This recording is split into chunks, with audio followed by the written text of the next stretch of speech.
प्यारे दोस्तों, आप सभी का स्वागत है आपके अपने YouTube चैनल A+ क्लासेस पर। बेटा, आज से एक नया टॉपिक स्टार्ट कर रहे हैं मैथ में। फ्रैक्शन आप सभी जानते हैं, भिन्न, जो कि किस में अंश बटे हर के रूप में लिखा होता है। भिन्नों को 3 प्रकार से डिवाइड किया जाता है बेटा, वो मैंने लिख लिया है यहाँ पर। देख लेते हैं क्या क्या। साधारण भिन्न, दाशमिक भिन्न और वितत भिन्न, या जिसे मैं क्या कहता हूँ, लंगड़ी भिन्न भी कहता हूँ। डेसिमल फ्रैक्शन और सिंपल फ्रैक्शन की बात करें तो सिंपल फ्रैक्शन को 3 भागों में बांटा गया है, 4 भागों में बांटा गया है। कौन कौन से बेटा? तो प्रॉपर फ्रैक्शन, जिसको आप हिंदी में उपयुक्त भिन्न भी बोलते हैं। क्या होता है इस भिन्न में? ये x बटे वाई के रूप में तो लिखा होता है, यहाँ पर आपका अंश छोटा होता है और हर बड़ा होता है। जिसके लिए मैं एक उदाहरण लिख दूँ तो जैसे लिखा है बेटा 2/3। यहाँ पर आप देखिए ऊपर अंश जो है वो छोटा है और हर डिनोमिनेटर क्या है, वो बड़ा है। क्लियर? अगली भिन्न है आपकी इम्प्रॉपर फ्रैक्शन, जिसको आप अनुपयुक्त भिन्न भी बोलते हैं। ये कैसी होती है? यहाँ पर अंश बड़ा होता है और हर छोटा होता है। जैसे बेटा मैं यहाँ लिख दूँ 4/3, इसका एग्जाम्पल। क्लियर है? अगला भिन्न बेटा mixed proper fraction. Mixed proper fraction कैसे होता है? n whole x by p के फॉर्म में लिखा रहता है और x यहाँ पर प्रॉपर की तरह क्या होता है, छोटा होता है, और हर आपका क्या होता है, बड़ा होता है। जैसे एक नंबर, इसके लिए एक एग्जांपल लिख दूं बेटा, तो यहाँ कुछ लिखा है 5 होल 1/3, 5 सही 1/3। बाद में इसको मैं चेंज कर लूंगा तो ये इम्प्रॉपर फॉर्म में आ जाएगा। इसको इतना लिखते हैं। अगला है मिक्स इम्प्रॉपर फ्रैक्शन, मतलब n whole x by y के फॉर्म में होता है और x आपका बड़ा होता है, y आपका छोटा होता है। न्यूमरेटर बड़ा होता है, डिनोमिनेटर छोटा होता है। ऐसे फ्रैक्शन को क्या बोलते हैं? Mixed improper fraction. जैसे इसके लिए मैं एक एग्जांपल लिख दूं बेटा, तो एग्जांपल हो गया 6 होल 7/3, ये लिखा है। ऐसे फ्रैक्शन को क्या बोलते हैं? मिक्स इम्प्रॉपर फ्रैक्शन बोलते हैं। इसकी कैसे ज़रूरत पड़ेगी, क्या करना है, इसके बारे में बहुत सारी बातें डिस्कस करेंगे। आगे देखते हैं दशमलव भिन्न। दशमलव भिन्न क्या होता है बेटा? ऐसी भिन्न जो x/y के रूप में तो लिखी हो, लेकिन उसका डिनोमिनेटर क्या हो, 10 के पावर के फॉर्म में हो। जैसे यहाँ एग्जाम्पल मैंने लिखा है 7/10, मतलब डिनोमिनेटर यहाँ तो कुछ भी फिक्स नहीं था, आप चाहे जितना लिख सकते थे। हर बार मेरा 3 लिख उठा है, तो बाय मिस्टेक है कि हर बार मैंने, संयोग की बात है कि 3 ही लिख दिया है, तो 3 नहीं है, फिक्स मत करिएगा आप। यहाँ पर क्या है, लेकिन यहाँ पर है कि 10 या 10 की पावर के फॉर्म में है। एक और लिख दूँ, जैसे लिखा है 16/1000, 16/10,000 कर दूँ, ये 10 का क्यूब लिखा है। इस तरीके से लिखा हो तो इसको अगर आप चेंज करेंगे तो 0.7 आएगा बेटा, इसको चेंज करेंगे तो 0.06 आएगा, इसको चेंज करेंगे तो 0.016 आएगा। ये हो गई इसकी वैल्यू। लेकिन देखिए बेटा, कुछ भिन्नें ऐसी भी होती हैं जिसमें डिनोमिनेटर के फॉर्म में 5 नहीं लिखा है, लेकिन फिर भी वो दशमलव भिन्न के रूप में आ सकती है। ये यहाँ जो भिन्न लिखी थी, इसका जो डिनोमिनेटर था उसका फैक्टर जो है वो प्राइम फैक्टर, प्राइम नंबर था। तो प्राइम नंबर होने से ये नंबर कभी भी समाप्त नहीं होगा, लेकिन ये नंबर समाप्त हो जाएगा। टर्मिनेटिंग डेसिमल है, तो टर्मिनेटिंग डेसिमल की कंडीशन होती है कि अगर मेरा जो डिनोमिनेटर है, हर है, वो 2 की पावर m इंटू 5 की पावर n के फॉर्म में होगा, तो वो नंबर, क्योंकि 2 और 5 का गुणा करने से हमेशा क्या आता है, 10 आता है। ये अगर इस फॉर्म में डिनोमिनेटर होता है तो मेरा नंबर क्या होता है, टर्मिनेटिंग डेसिमल होता है। इसको भी मैं टर्मिनेट कर सकता हूँ। दाशमिक भिन्नें ये भी हैं। ये तो दाशमिक भिन्नें हैं जिसमें स्पष्ट रूप से 10 आपको दिखाई दे रहा है, लेकिन कई बार स्पष्ट रूप से 10 नहीं दिखाई देता है, वो भी नंबर क्या होते हैं, दशमलव भिन्नें होती हैं। जैसे इसको मैं क्या लिख सकता था बेटा, 2/5 लिखा था, मैं अपनी तरफ से 2 से मल्टीप्लाई और 2 से डिवाइड कर दूँ तो ये क्या हो जाता, 4/10 हो जाता। इसीलिए मैंने आपको बताया कि अगर हर मेरा 2 की पावर m इंटू 5 की पावर n की फॉर्म में होता है तो नंबर टर्मिनेट हो जाता है।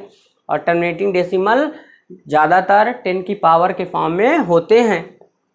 अगली भिन्न है मेरी वितत भिन्न, जिसको कंटिन्यूअस भिन्न या लंगड़ी भिन्न भी हम लोग कहते हैं। क्या होता है इसकी, मैंने लिख दिया, कोई निश्चित परिभाषा नहीं होती है। कंटिन्यूअस किसी भाग में भिन्न के रूप में लगातार क्या होती हैं, लिखी हुई होती हैं। ऐसी भिन्नों को क्या बोलते हैं, वितत भिन्न बोलते हैं बेटा। यूज कर लेते हैं कुछ क्वेश्चंस का कि कैसे हम लोगों को इसका यूज करना है, इस पर क्वेश्चन कैसे आते हैं, जरा देख लेते हैं। तो सबसे पहले बेटा मैं प्रॉपर इम्प्रॉपर फ्रैक्शन पर क्वेश्चन कर लूंगा, उसके बाद फिर डेसिमल फ्रैक्शन पे एक अलग से टॉपिक होगा, और लंगड़ी भिन्न पर या वितत भिन्न पर, कंटिन्यूअस फ्रैक्शन पर भी एक अलग से टॉपिक होगा। तो चलिए यहाँ पर मैं कुछ डिस्कस करना चाहूँगा बेटा। प्रॉपर और इम्प्रॉपर फ्रैक्शन को कैसे कैलकुलेट करते हैं आसानी से, जल्दी से, उसके लिए कुछ बेसिक से रूल्स आपको याद कर लेने हैं बेटा। जो बात मैं कह रहा हूँ उस पर जरा गौर करते चलिएगा। क्या कि मेरे पास एक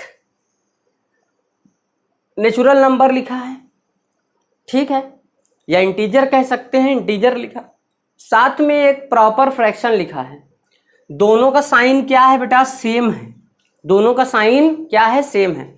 अगर आप इसको बेसिक मेथड से करोगे तो बेसिक मेथड में आपको क्या करना पड़ेगा कि आप एलसीएम लोगे, इसको कैलकुलेट करोगे और फिर इसका आंसर लिखोगे। लेकिन मैं आपको डायरेक्ट अगर इसका आंसर लिखना बता दूं तो अगर कोई इंटीजर या नेचुरल नंबर आप कह लीजिए, अभी तो नेचुरल है, इंटीजर कहिए, इंटीजर नंबर लिखा है और उसके साथ एक प्रॉपर फ्रैक्शन लिखा है, तो अगर दोनों का साइन सेम होगा तो रिजल्ट कितना आता है? तो दोनों का साइन सेम है तो प्लस में रिजल्ट आएगा, और कितना आएगा? तो सारे नंबर एक साथ लिख दिए जाते हैं। 8 होल 3/7 इसका रिजल्ट आएगा। देख लेते हैं। 8 सते 56 और 3 59/7। 7 से भाग दोगे बेटा तो 7 8 56, 3 शेष बच जाएगा, 3/7। यही रिजल्ट आता है। इसी को मैंने आपको कंटिन्यू लिखना बता दिया डायरेक्ट, कि दोनों का साइन अगर पॉजिटिव हो तो रिजल्ट कितना आता है? सेम आता है।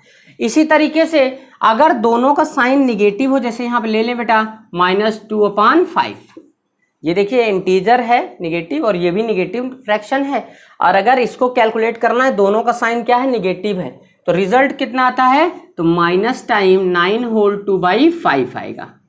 क्लियर? ये दो बातें। अब तीसरी बात लेते हैं बेटा कि एक पॉजिटिव हो दूसरा निगेटिव हो। एक क्या हो? पॉजिटिव हो और दूसरा निगेटिव हो, तो इसका रिजल्ट कितना आता है? तो इसका रिजल्ट बेटा, ये जो इंटीजर लिखा होता हो, नंबर लिखा होता है कंप्लीट, इसमें एक कम हो जाता है। देखो साइन किसका बड़ा है? तो पॉजिटिव वाले नंबर का साइन बड़ा है, इसका मतलब रिजल्ट आपका पॉजिटिव में आने वाला है। इसमें से एक कम कर देंगे, ये हो जाएगा 8। क्या हो जाएगा? 8 हो जाएगा। और बाकी डिनोमिनेटर से न्यूमरेटर को घटा देते हैं। 7 में से 6 घटेगा तो कितना हो जाएगा? 1 घटेगा तो कितना हो जाएगा? 6/7। क्लियर है? इसमें से इसको घटा करके अंश आपको मिल जाएगा, और हर कितना होगा? इतना ही रहेगा, चेंज नहीं होता। कैसे? सॉरी, यहाँ पे मैंने बोला था कि एक कम हो जाता है और शायद लिखा नहीं, बोल रहे थे यहाँ 8 था, उससे एक कम हो जाता है। यहाँ कितना है? 7। देख लेते कैसे। तो बेटा 8 को मैं लिख सकता हूँ 7 + 1, और ये -1/7। अब ये 7 आपका लिखा रहेगा, और 1 में से इतना घटा दोगे तो 6 1 जा 6 में से 1 7 1 जा 7 में से 1 जाएगा 6/7, और इन दोनों को जोड़ना भी आपने यहाँ सीखा था। इसका रिजल्ट कितना हो जाएगा? 7 होल 1/6/7। तो इसका डायरेक्ट रिजल्ट मैंने लिखने सीखा कि अगर ये नंबर लिखा है, एक पॉजिटिव है एक निगेटिव है, तो इस रिजल्ट कैसे लिखते हैं? इंटीजर में से एक कम हो जाता है और बाकी न्यूमरेटर में से एक डिनोमिनेटर को घटा के लिख देते हैं, और ये आता है रिजल्ट। फिर उसके बाद अगला एक और रिजल्ट लिख लेते हैं। तो यहाँ लिखा है -10 और प्लस का लिखा है बेटा 3/4। माइनस का 10 और प्लस का 3/4, तो इसका रिजल्ट कितना आएगा बेटा? तो इसका रिजल्ट कुछ इस प्रकार से आएगा कि आपको बताया गया कि जो निगेटिव वाला नंबर बड़ा है, इसका मतलब रिजल्ट तो मेरा निगेटिव में आने वाला है। अब उसके बाद क्या करना है? ये जो आपका इंटीजर वाला नंबर लिखा है उससे एक कम हो जाएगा, तो कितना हो जाएगा? यहाँ 9 आ जाएगा। कितना आ जाएगा? 9। और बाकी क्या करते हैं? अगर 1 + 1 माइनस में होता है तो न्यूमरेटर में से डिनोमिनेटर में से न्यूमरेटर घटा देते हैं। तो 4 में से 3 घटा देंगे तो कितना आ जाएगा? 1/4। ये हो जाएगा आपका रिजल्ट। ये बेसिक से नियम अगर आपको याद रहते हैं तो बेटा इसका हम कैसे क्वेश्चन में यूज करते हैं मैं आपको सिखाता हूं। देखिएगा अगला क्वेश्चन। देखिए अब बेटा आगे उसी में रिजल्ट बढ़ाते हैं। अगर एक इंटीजर लिखा है, पॉजिटिव कर देता हूं ताकि आपको समझने में कोई दिक्कत ना हो। अगला मेरा जो नंबर लिखा है वो इम्प्रॉपर फ्रैक्शन लिखा है। कितना लिखा है? इम्प्रॉपर फ्रैक्शन लिखा है। इसका रिजल्ट कैसे लिखेंगे? कुछ नहीं करना है, बस इम्प्रॉपर फ्रैक्शन को आप जल्दी से मिक्स प्रॉपर फ्रैक्शन में चेंज कर लीजिए। 3 से इसमें डिवाइड करेंगे बेटा तो कितनी बार जाएगा, 2 होल 1/3 जाएगा।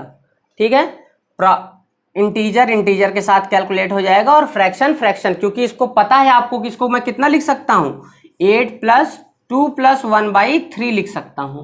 मैंने आपको बताया था कि अगर ये दोनों इस कंडीशन में लिखे हों तो एक साथ लिख दिए जाते हैं। तो बेटा अगर एक साथ लिखे हों तो क्या उसको मैं ब्रेक नहीं कर सकता, कर सकता हूं ना। और इसी का यूज कर लेंगे तो ये हो जाएगा प्लस का 10 + 1/3, तो रिजल्ट आ जाएगा प्लस का 10 होल 1/3। तो इसका मतलब है बस आपको ये लाइन तक ध्यान देना है, इसके बाद आंसर लिखना है, ये नहीं लिखना है। क्वेश्चन था, इसको मिक्स प्रॉपर फ्रैक्शन में कन्वर्ट किया और यहां से आपको रिजल्ट पता चल गया, कितना आ जाएगा, इतना आ जाएगा। क्लियर है। चलिए एक और क्वेश्चन करते हैं। अगर मुझे यही सब्सट्रैक्ट करना होता तो क्या करते बेटा, ये लिखा है प्लस का 8 माइनस का 7/3। कुछ नहीं करना है, बस एक बार आपको थोड़ा सा ध्यान देना है। यहां पर प्लस का 8 है, माइनस इसको आप चेंज करोगे तो 2 होल 1/3 आ जाएगा, आ जाएगा। और इसको मैं क्या लिख सकता हूं, तो आपको याद होगा कि ये मेरा -2 - 1/3 लिखा है, लिखा है कि नहीं, क्योंकि जब इतना होता था तो इसको मैं डायरेक्ट इतना लिख सकता था, तो इसको मैं ब्रेक भी कर सकता हूं।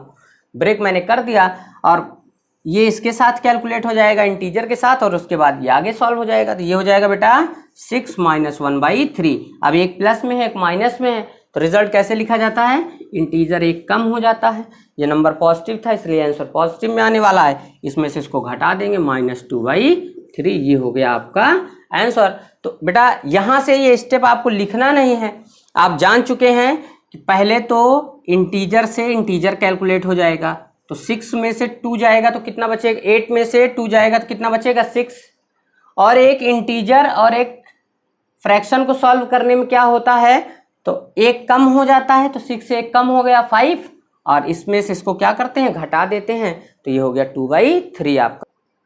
देखिए बेटा फ्रैक्शन के टर्म में मैंने एक क्वेश्चन ले लिया है, अब इसे मुझे बड़ी तेजी से सॉल्व करना है ताकि मेरा रिजल्ट जल्दी से जल्दी आ जाए। अगर सिंप्लीफिकेशन में मान लीजिए आपके सामने क्वेश्चन पढ़ ही गया, आप पेपर दे रहे हैं, एनटीपीसी का गए हैं देने के लिए, या अभी जो भी आपके एग्जाम्स होने वाले हैं ग्रुप डी और एनटीपीसी के चांसेस ज़्यादा हैं जल्दी होने के लिए, तो वहाँ पर सिंप्लीफिकेशन वगैरह से भी क्वेश्चन रहता है। तो बड़ी इत्मीनान से आपको करना है क्वेश्चन और विदिन 2 सेकेंड में कर लेना है। देखते कैसे, तो बेटा इंटीजर के साथ एक ब्रैकेट में लिख लेंगे और प्लस दूसरे ब्रैकेट में फ्रैक्शन को फ्रैक्शन के साथ विद साइन लिख लेंगे। देखिए यहाँ क्या है, इसमें इंटीजर 4 है, इसमें कोई इंटीजर नहीं है, इसमें प्लस का 12 है और उसमें माइनस का 3 है। ये मेरा एक ब्रैकेट में हो गया। अब देखिए एग्जाम में अगर आप जल्दी कर रहे हैं तो ये बात अगर आपको पता है तो आप डायरेक्ट भी कैलकुलेट कर सकते थे कि 4 और 12 मेरा 16 में से 3 चला जाएगा तो कितना बचेगा, 13। तो प्लस का इंटीजर में 13 आएगा, ये डायरेक्ट भी आप कर सकते हैं जब आपको रूल पता रहेगा। तो आगे चलते हैं, फिर बीच में हमेशा प्लस ही लगाएंगे आप, और फिर अगले ब्रैकेट में चल रहे हैं, फ्रैक्शन को लिख लेंगे। तो इसमें फ्रैक्शन 1/2 प्लस का है, -5/8 है, प्लस का 1/4 है और माइनस का 7/8 है। इतना आपको कैलकुलेट करना पड़ेगा, ये फ्रैक्शन आपको कैलकुलेट करना पड़ेगा। ये आप जान चुके हैं कितना आएगा, मैंने बता दिया आपको 30+। अब यहाँ पर इसको जल्दी से सॉल्व करने के लिए मन में एलसीएम लोगे आप, एलसीएम कितना आएगा, 8 आएगा। अब सब के डिनोमिनेटर को 8 सोच लो तो ऊपर कितना हो जाएगा वो आप ध्यान दे लीजिए। तो देखिए बेटा अगर मैंने 8 सोच लिया, नीचे मुझे 8 करने के लिए 4 से मल्टीप्लाई करना पड़ेगा, तो ऊपर भी 4 से हो जाएगा, माइनस लगा, यहाँ तो 8 है, ये 5, यहाँ प्लस, यहाँ 2 से मल्टीप्लाई करूंगा तो 8 हो जाएगा, तो ऊपर भी 2 से मल्टीप्लाई हो जाएगा, और -7, ये हो गया। अब माइनस माइनस एक साथ कैलकुलेट हो जाएगा, प्लस वाला एक साथ कैलकुलेट हो जाएगा, तो 4 और 2 कितना होगा, 6, -7 और 5 कितना होता है, 12। तो 6 में से अगर 12 माइनस होगा तो माइनस का 6 बचेगा, तो ये हो जाएगा 13 प्लस माइनस का 6/8। और देखो अगर मैं इसको हटा दूं बेटा तो ये मेरा डायरेक्ट मैंने लिख लिया जल्दी से कि 13 - 6/8। इसको अगर आप चाहें तो अभी प्रॉपर फॉर्म में कर लीजिए, सिंपलेस्ट फॉर्म में कर लीजिए, तो ये 2 से कैंसिल हो जाएगा, 3/4। और इसके आप रिजल्ट लिख सकते हैं कि अगर एक पॉजिटिव हो एक निगेटिव हो तो कैसा रिजल्ट आता है, तो इंटीजर से एक कम हो जाता है, तो यहाँ हो जाएगा 12, और न्यूमरेटर में से डिनोमिनेटर में से न्यूमरेटर कैंसिल सब्सट्रैक्ट हो जाता है, तो 1/4, ये हो जाएगा आपका रिजल्ट। क्लियर है। चलिए नेक्स्ट नंबर बेटा मैंने आपके लिए ले लिया है, यहाँ पर प्रॉपर और इम्प्रॉपर दोनों एक साथ लिखे हुए हैं फ्रैक्शन, और इसको मुझे क्या करना है, कैलकुलेट करना है। देखिए जितना कुछ आप अगर मन में कर सकते हैं बेटा तो मन में कर लीजिए, नहीं कर सकते हैं तो एक एक स्टेप बाय स्टेप लिखिए, धीरे धीरे आपकी प्रैक्टिस हो जाएगी, आप रिजल्ट लिख सकते हैं। तो मैं यहाँ स्टेप बाय स्टेप करता हूँ, लेकिन आपको ये बताता चलूंगा कि कौन सी लाइन आपको मन में करनी है, एग्जाम में उसे लिखना नहीं है, क्योंकि बेटा लिखने में जो समय लगता है वही समय कंज्यूम होकर के आपके लिए बाद में समस्या दे जाता है। पेन जितनी कम चलेगी, दिमाग जितना ज़्यादा चलेगा, एग्ज़ाम में क्वेश्चन को आप उतने कम टाइम में कैलकुलेट कर सकते हो। तो चलिए देखते हैं, यहाँ का जो होल नंबर आएगा वो 12 रहेगा। एक ब्रैकेट में मैं होल नंबर लिखता हूँ, दूसरे ब्रैकेट में फ्रैक्शन को लिखता हूँ। यहाँ से फ्रैक्शन 1/3 बचेगा, ठीक है। यहाँ पर आ जाओ बेटा, तो यहाँ पर इंटीजर है ही नहीं, फ्रैक्शन ही फ्रैक्शन है, माइनस का 8/9 है। अब यहाँ देखो ये इम्प्रॉपर फॉर्म में लिखा है, अगर मैं इसको कैलकुलेट करूं तो ये बेटा मेरा लिखा है 3 3 जा 9, 3 होल 2/3 लिखा है। तो इसका इंटीजर कितना है, प्लस का 3, साइन किसके साथ है, प्लस के साथ, प्लस का 3, और फ्रैक्शन कितना है, प्लस का 2/3। क्लियर। अब इसे आ जाए देखते हैं बेटा, यहाँ पर मिक्स इम्प्रॉपर फॉर्म लिखा हुआ है, तो अगर मैं इसको कन्वर्ट करूं तो ये मेरा 4 तो अपनी जगह पे है, माइनस साइन को यहाँ छोड़ दीजिए, आप केवल नंबर्स पर ध्यान दीजिए। तो ये है 4, और जो अगला आप चेंज करोगे प्लस 14/9 को, तो ये होगा 1 होल 5/9।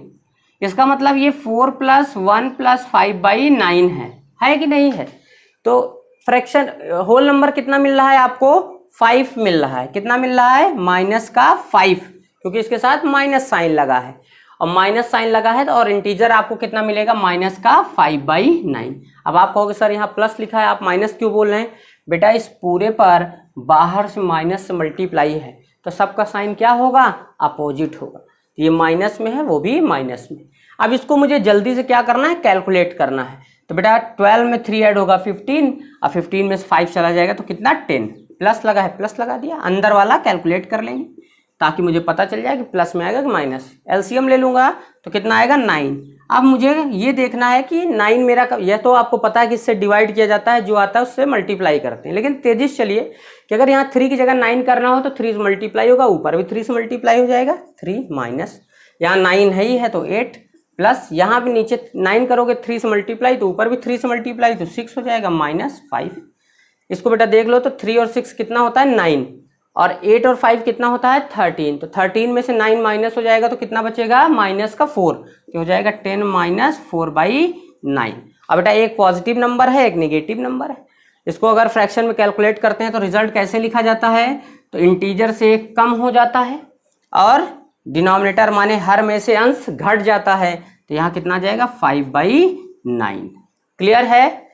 मुझे उम्मीद है कि ये आपको ये बात क्लियर होगी। तो ये रहा बेटा मेरा क्वेश्चन जिसे मैंने किया। मैंने आपको बताया कि कैसे क्वेश्चन को जल्दी से जल्दी सॉल्व करना है। Practice make man perfect. अगर आप प्रैक्टिस करते रहेंगे, क्वेश्चन सॉल्व करते रहेंगे, तो आपको और भी कम समय लगेगा क्वेश्चन को करने में। इस टाइप से क्वेश्चन आते हैं।